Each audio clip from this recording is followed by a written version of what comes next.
tinggi memiliki peran strategis dalam mencetak generasi yang kompeten dan berdaya saing global.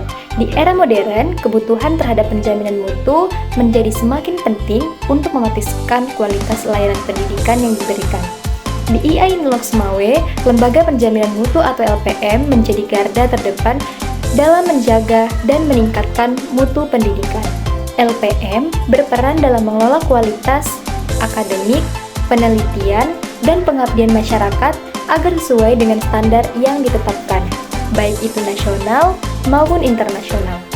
Nah, penjaminan mutu ini juga bertujuan untuk menjawab harapan para pemangku kepentingan seperti mahasiswa, orang tua, dan dunia kerja.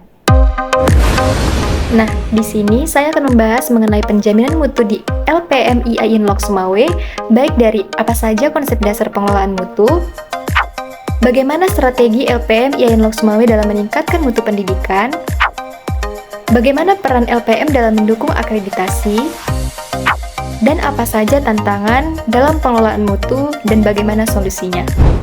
Oke, kita masuk ke pembahasan yang pertama, konsep dasar pengelolaan mutu. Tahukah kalian apa yang dimaksud dengan mutu dalam pendidikan?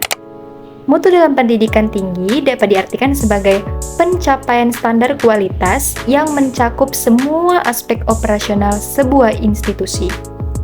Nah, mutu ini tidak hanya dilihat dari sisi akademik, tetapi juga bagaimana lembaga mampu memberikan layanan terbaik kepada mahasiswa, masyarakat, dan stakeholder lainnya. Prinsip utama dalam pengelolaan mutu adalah kolaborasi dan keterlibatan seluruh pihak, mulai dari pimpinan, dosen, hingga staf pendukung. Selain itu, pengelolaan mutu bersifat berkelanjutan, yang berarti evaluasi dalam pengembangan dilakukan secara terus-menerus untuk tetap relevan dengan perkembangan zaman dan kebutuhan masyarakat. Nah, jadi sudah paham ya konsep pengelolaan mutu itu apa? Selanjutnya, pembahasan kedua, strategi LPM IAIN Loksmawe dalam meningkatkan mutu pendidikan.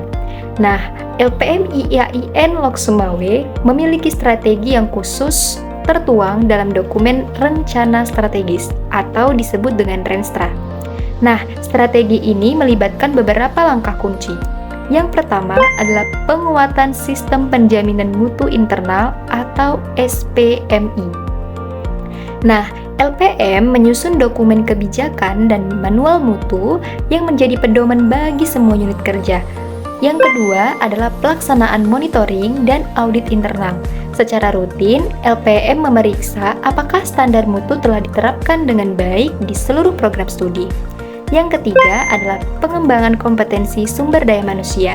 Di sini, pelatihan dan sertifikasi untuk dosen serta staf memastikan mereka memiliki keterampilan yang sesuai untuk mendukung mutu pendidikan.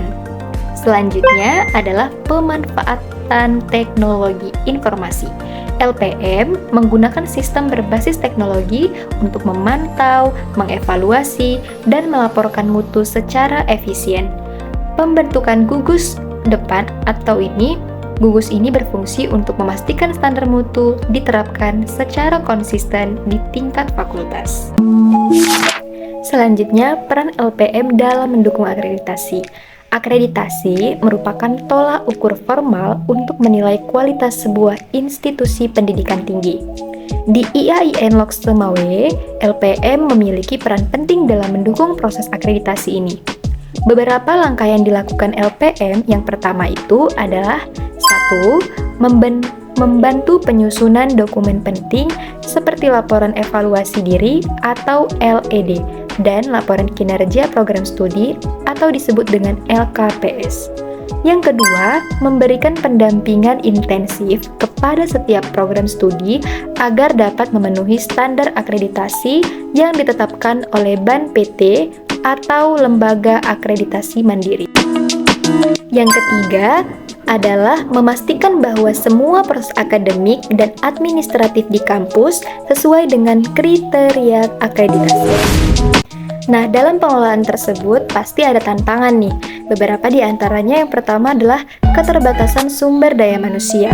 Banyak nih dosen dan staf belum memiliki keterampilan manajemen mutu yang memadai. Sehingga solusi yang diberikan adalah pelatihan rutin, sertifikasi, dan kemitraan dengan lembaga profesional. Yang kedua adalah infrastruktur dan teknologi yang kurang memadai.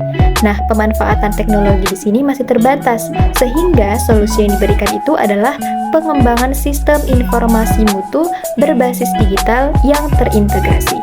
Selanjutnya, yang ketiga adalah kurangnya pemahaman tentang budaya mutu.